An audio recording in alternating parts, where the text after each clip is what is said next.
গহনানন্দ চিন্তন বাংলা গ্রন্থ থেকে পাঠ করছি। পত্র সংখ্যা ১০৭, ৭ই মার্চ ২০০৩। কল্যাণীয়া। তোমার ২৫শে জানুয়ারির চিঠি ২৮শে জানুয়ারি এখানে পৌঁছেছে। কোনো কথাকে নিয়ে কষ্ট পাওয়ার দরকার নেই।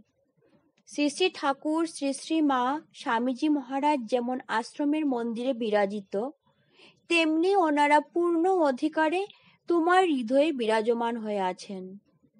এটাকে দৃঢ়ভাবে বিশ্বাস করো। এই কথার সত্যতাকে গভীরতার সঙ্গে বুঝাই সাধুর সাধুতা।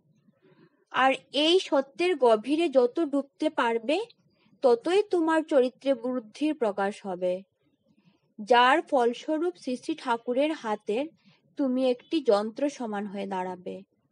আমি শ্রী শ্রী ঠাকুরের নিকট প্রার্থনা করি যেন উনি তোমাকে এটার জন্য যোগ্য করে তোলেন। ইতি তোমার একান্ত হিতৈষী স্বামী গহনানন্দ। ওম শান্তি শান্তি শান্তি। হরি ওম তৎসৎ। শ্রীরামকৃষ্ণার্পণমস্তু। গহনা